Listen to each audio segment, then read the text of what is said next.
महंगाई और बेरोजगारी की तरह जो परिवारवाद है वो भी देश में एक बस चुनावी मुद्दा बन के रह गया है, सदाबहार मुद्दा। ये सुनते ही हिंदी बेल्ट के जो लोग हैं उनके दिमाग में सबसे पहला नाम कांग्रेस का आता है। इसके बाद यूपी बिहार जैसे जो स्टेट्स हैं उनकी जो रीजनल पार्टीज हैं उनके नाम दिमाग में आते हैं। लेकिन क्या कर्नाटक सुनकर भी आपके दिमाग में ऐसा कुछ आता है?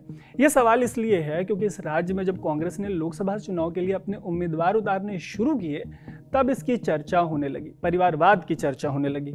वजह ये रही कि जिनको टिकट दिया गया उनमें कांग्रेस के मिनिस्टर्स, उनके सीनियर लीडर्स के बच्चे और रिश्तेदार भरे पड़े थे। लेकिन कर्नाटक के मामले में ये जो मामला है परिवारवाद का, ये कांग्रेस तक लिमिटेड नहीं है, यहाँ परिवारवाद की बहार आई हुई है। नमस्ते, मेरा नाम है तरुण और इस स्टोरी में कर्नाटक में परिवारवाद की बहार पर चर्चा करेंगे।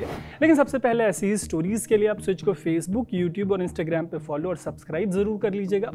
एक बार फिर से बता दूं आपको कि हमने स्विच एक्सप्लेन्ड के नाम से एक प्लेलिस्ट बनाई है 2024 के चुनाव के मामले में। इस प्लेलिस्ट में आपको कश्मीर से कन्याकुमारी तक की जानकारी मिलेगी। स्टोरीज देखकर अपना फीडबैक जरूर दीजिएगा। तो कर्नाटक में कांग्रेस भले ही परिवारवाद में डूबी हुई है, लेकिन बाकी पार्टियां भी इस मामले में अलग नहीं है। अगर आपको पता है तो अच्छी बात है, लेकिन अगर आपको नहीं पता तो बता दें कि जनता दल सेक्युलर खुले तौर पर बस एक परिवार की पार्टी बनकर रह गई है। यूपी बिहार की सपा बसपा और आरजेडी एलजेपी की तरह इस पार्टी में भी बस एक परिवार का दबदबा है। पूरी उम्मीद है कि आपको इसका पता होगा कि इस पार्टी के जनक जो कि देश के पीएम रहे हैं एचडी देवेगौड़ा, उनके बेटे कुमारस्वामी राज्य के सीएम तक रह चुके हैं। ये पार्टी कांग्रेस और बीजेपी के गठबंधन के मामले में इन दोनों पार्टियों के बीच झूलती रहती है, मतलब कभी कांग्रेस के साथ कभी बीजेपी के साथ। वहीं बीजेपी का भी कर्नाटक में बहुत अलग हाल नहीं है। मीडिया रिपोर्ट्स के मुताबिक राज्य में बीजेपी को पार्टी के अंदर ही अंतर कलह का सामना करना पड़ रहा है। इसकी एक बड़ी वजह है पार्टी के दिग्गज लीडर बीएस येदियुरप्पा और उनके बेटे बीवाई विजेंद्र। एक तो विजेंद्र राज्य में पार्टी के प्रेसिडेंट हैं, ऊपर से पार्टी के कई नेताओं का मानना है कि लोकसभा के लिए जो टिकट बांटे जा रहे हैं उसमें येदियुरप्पा, उनके बेटे और उनके जो सहयोगी हैं उनका दबदबा है। ऐसे आरोपों की वजह से बीजेपी को राज्य में अंतर कलह का भारी सामना करना पड़ रहा है। अगर वापस से कांग्रेस की बात करें तो पार्टी ने पहले अपने मंत्रियों को चुनाव लड़ने के लिए मनाने की कोशिश की। मीडिया रिपोर्ट्स के मुताबिक जब वो नहीं माने तो उनके बच्चों और रिश्तेदारों को टिकट बांट दिया गया। कांग्रेस के 17 कैंडिडेट्स की एक सेकंड लिस्ट आई थी। इसमें 5 कैबिनेट मंत्रियों के बच्चों को टिकट देने की बात सामने आई। इसी में एक नाम है सौम्या रेड्डी का, वो बेंगलुरु साउथ से कांग्रेस की कैंडिडेट हैं। अच्छा, ये सीट बीजेपी के तेजस्वी सूर्या की है। सूर्या के चाचा भी बीजेपी के एमएलए रह चुके हैं। ऐसे ही बाकी के नाम हैं जिन्हें कांग्रेस ने परिवार की वजह से टिकट दिया है। इनमें से एक को छोड़कर बाकी पहली बार चुनाव लड़ने जा रहे हैं और राजनीति के लिहाज से काफ़ी यंग है। सबकी उम्र जो है वो 35 से कम है। तो कांग्रेस के प्रेसिडेंट मल्लिकार्जुन खड़गे ने, नेशनल प्रेसिडेंट ने कलबुर्गी की अपनी सीट जो है वो अपने दामाद राधाकृष्ण डोडामणि के लिए खाली कर दी। 2019 के चुनाव में वो इस सीट से हार गए थे। इसके पहले वो 2 बार यहाँ से जीते हैं। इसी तरीके की तस्वीर कई सारी और सीटों की है। अब बात करते हैं बीजेपी की सहयोगी जेडीएस की। पार्टी को 3 सीटें मिली हैं अलायंस में। इनमें से 2 सीटों पर तो देवेगौड़ा वंश के नेता ही लड़ रहे हैं, जैसे कि उनके बेटे और राज्य के former chief minister Kumaraswamy high profile Mandya seat से लड़ रहे हैं।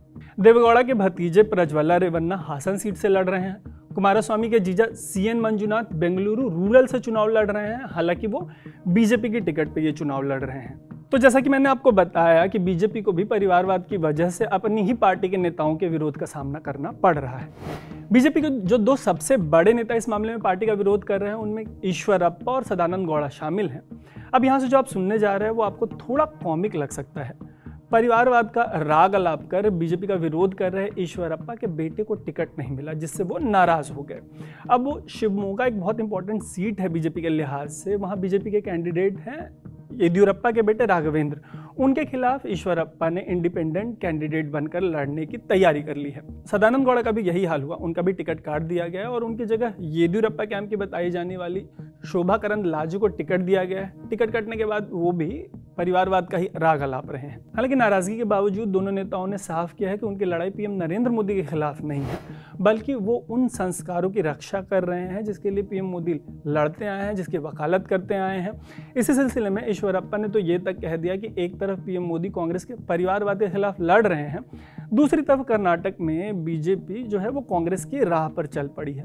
हालांकि भले ही कर्नाटक में फौरी तौर पर बीजेपी को अपने नेताओं से सिरदर्द मिल रहा हो, लेकिन पार्टी को पिछले विधानसभा विधानसभा चुनाव में जो करारी हार मिली है कर्नाटक में, उसके बाद उनको एक चीज़ की क्लैरिटी है बीजेपी को कि उनका इस राज्य में येदियुरप्पा के बगैर गुजारा संभव नहीं है। तो परिवारवाद के मामले में आपको कांग्रेस का हाल पता ही है। जेडीएस के बारे में मैंने बताया कि वो बस एक परिवार की पार्टी बनकर रह गई है, ऐसा कहना गलत नहीं होगा।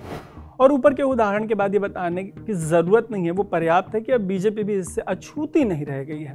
अगर आपको ये स्टोरी पसंद आई तो ये ज़रूर बताइएगा कि क्या आप 2024 के इलेक्शन में देश भर की परिवारवादी पार्टियों पर स्टोरी देखना चाहेंगे।